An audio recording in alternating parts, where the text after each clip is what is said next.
So I have polybutylene plumbing in my mobile home, and it's a 1987 double-wide modular. And the problem with polybutylene plumbing is it tends to leak over time and cause catastrophic damage. The wife wanted to have new flooring in the house, and we pulled up the carpet and linoleum and stuff like that today. And the reason why I'm doing the plumbing right now is because my crawl space is really tight, and I'll show you the crawl space, but I'm going to try to do the repipe from the top through access holes in the floor. So my plan here is, I used a website called Floor Planner to make this floor plan of my house, and then I just kind of drew a rough plan of how I'm going to do it here. The supply comes in over here, and then I got my washer and dryer. This is the water heater. Got a hall bath, master bath, and kitchen. So these rectangles are where I plan to put in my access holes. And the difference, I have a double wide. So where you cross from one side of the house to the other, there's like a double thick wooden barrier I need to drill through. So I have to have an opening here where the pipes cross, and I have to have an opening here where the pipes cross, so I can drill through and poke the pipes through. And then what I did is for each little sub area, I just drew out exactly how the plumbing's going to be. Like, that's for the supply, this is for the water heater and laundry, and the hall bath, kitchen sink area, and I have hose bibs on all sides of the house. I'm going to add one on one side. And this is the master bath plan. The reason why I did that is just so I can know exactly what type and how many fittings I'm going to need, so I didn't have to guess and either come up short or order too many. So all the flooring is out of the house now, and I have not cut any access holes yet. This is where I'm going to cut the first one here pretty soon. So I don't know of anyone else that's doing this, except there's a guy, BC Renovation Magazine on YouTube has this video. BC Renovation Magazine, and he talks about doing it in a single wide mobile home that he's renovating. Well, this one is a little harder because we're still living in it. So we have, we moved out some furniture, we moved out the washer and dryer, but we're still living in the house, still cooking dinner and stuff like that. So I hope to have the plumbing out of commission for, 2 days or so. It's a modular home. I don't know if you'd call it a mobile home, but it came here on wheels. So this is my crawl space, and it's so tight. Like, this opening area looks a little bit roomy, but I don't know how well the camera captures it under there, but it is so tight under there. It is a nightmare to get anything done under here. And all of the plumbing is above the vapor barrier / underbelly of the mobile home. So you can't see any plumbing. When you crawl into the house, all you see is just the underbelly hanging down. So I'd have to cut the underbelly, replace the pipe, and then try to seal up the underbelly, and that's real hard to do because it has the weight of the insulation on top. I had a plumbing contractor come out and quote this job, a repipe.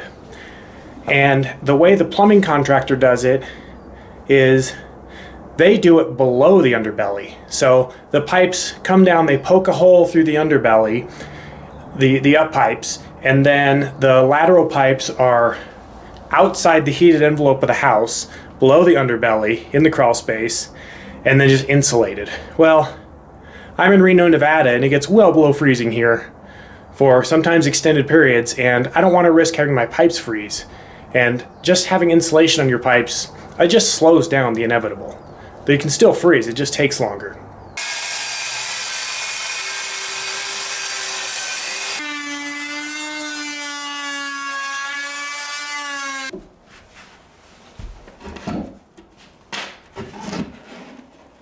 This is the center of the mobile home, so wherever the pipes cross the center of the double wide, You need access panels so you can drill through.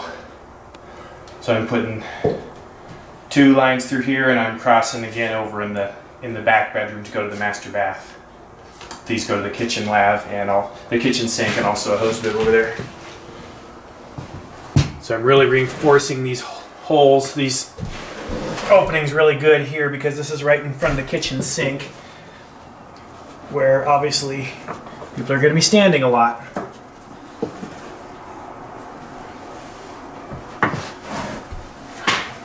I'm gluing it and then putting in nails too to basically hold it while the glue dries.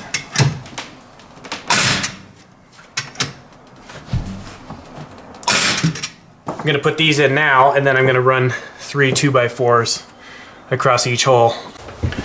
We have about a 20-foot run here, and I push these fish sticks through from the supply end of the house, where Lisa's sitting over there on that hole, all the way to this hole in the laundry room. And it just went right through. It was really well. I put a water bottle on the end of it just so it wouldn't catch on the insulation so much, because if you don't, the point just goes right in the insulation. But this is almost like a boat that floated on top of the insulation, but it went right through in the first try.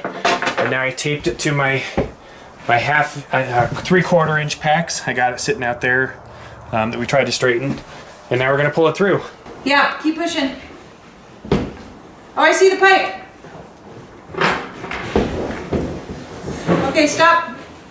Is it through? Yeah.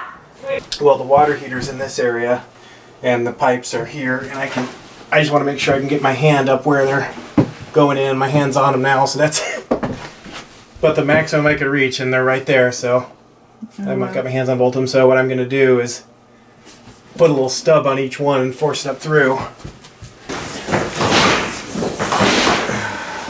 Wow. And it comes off. It's not perfectly straight, but it's a lot better than it was. It's very tiring. It's tiring, yeah. The bend supports are kind of nice because they're cheaper than a fitting, faster than a fitting, they can't leak, and less flow restriction. So I like these. They're like $1.55 at supplyhouse.com. I love them. So you just in there, you get a nice gradual 90, no kink.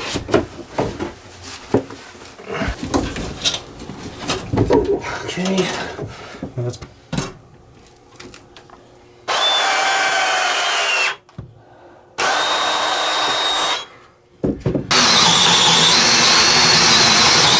that's good. Nice. We got the pipes to the shower fished underneath the bathroom there. And then these just go to the lavatory and toilet in the lavatory. Progress report. The plumbing is all hooked up except for one last fitting on the master toilet. So this is the supply. I put a new ball valve in there. And I got a hose bib on the west side of the house. It's just a hole for fishing and for branching off to that hose bib.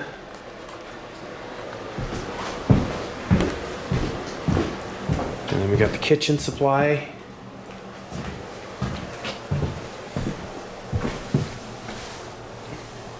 These go to the kitchen sink, as well as there's a hose bib. There's actually a hose bib at every side of the house.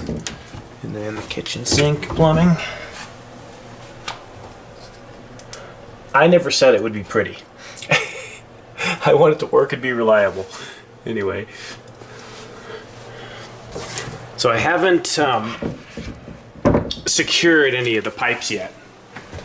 So they're just kind of floating there, and I'm going to secure them as best I can. Obviously, I can't do it as good as you would on a new build because I don't have access to all of the floor joists and everything, but I'm going to do as best as I can.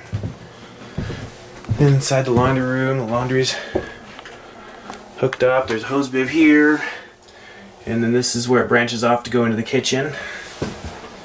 And then the water heater's also next to the laundry, so it branches off going to the water heater.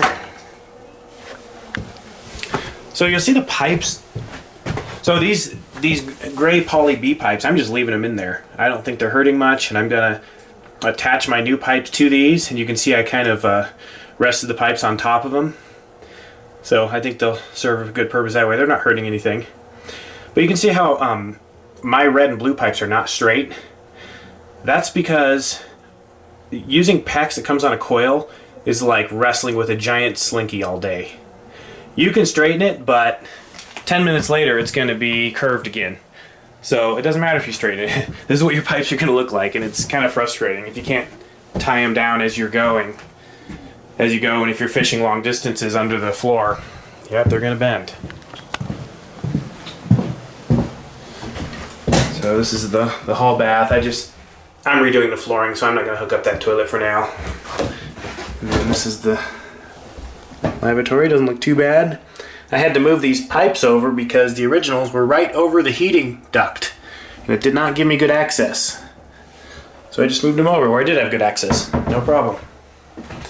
And there are no holes in this bathroom. It's all in the adjacent bedroom through this hole. So the bathroom plumbing, and then I made an access hole for the tub there. And then go over here. This is a little branch off to a hose bib and to cut across the center of the house. There's that hose bib. And then this is an access hole that's next to the bathroom, the master bath on the other side of that wall. So you got the pipes for the shower, lavatory, and then the one that's not hooked up is the one I'm about to do. That is for the master toilet, which is over there, and it's on the end of the mobile home, right close to where they join up, and for some reason they box that in. So this is the water heater. The water heater, I replaced it about 7 years ago. So the connections to it were already PEX. So I just left those alone, and I just interfaced to them right here. So it didn't leak before. I think it's fine.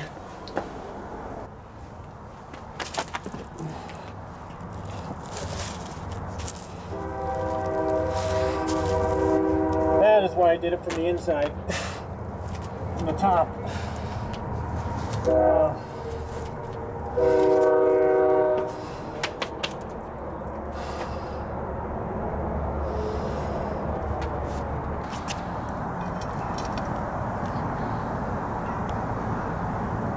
Water's on, the gallons didn't move.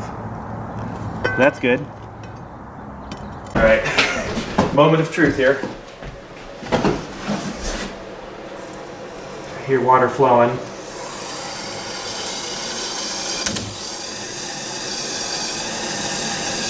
That's a lot of water.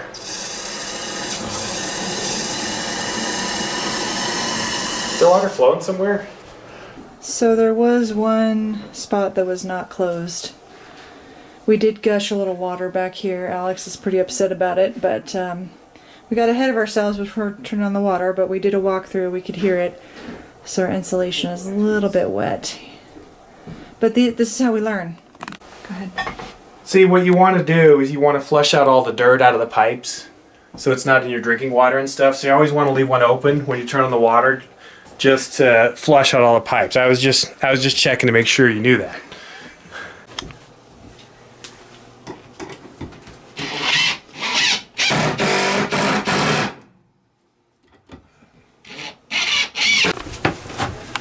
Yeah, it's one of the challenges of this project is this guy right here. Yeah, he's very dark on camera. Oh, you can't go in there. Yeah. Thank you. You're welcome. Oh. It's okay, I can edit. Well, the plumbing project is all finished. All the holes are patched up. And we're gonna start the flooring now. I just caulked the edges of the holes just to make an air seal, but anyway, all the plumbing works just like it should. And we have good water pressure. And we got the extra hose bib. And I'm pretty happy with it. Me too. You can see the holes pretty good, but of course those are all going to disappear under the new flooring. It's going to be great. With the project all done and the benefit of hindsight, I still think it was worth it to do the repipe from the top instead of underneath. It took about 2 extra days to cut the access holes and cover them up, but by doing that, it allowed me to access the plumbing work comfortably, and I was able to move around and get tools when I needed them. The actual plumbing work took about 3 days, and the water was off for only 1 day. The whole project took a week, and I saved about $7,500 by doing it myself versus hiring the plumbing contractor. If I had a crawl space with plenty of room and multiple access points around the house, it could be faster to do from underneath, but there would still be the underbelly repairs that would need to be done afterward.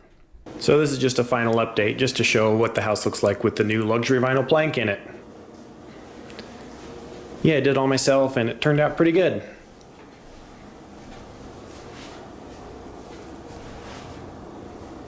You'd never know there were 13 access holes in the floor.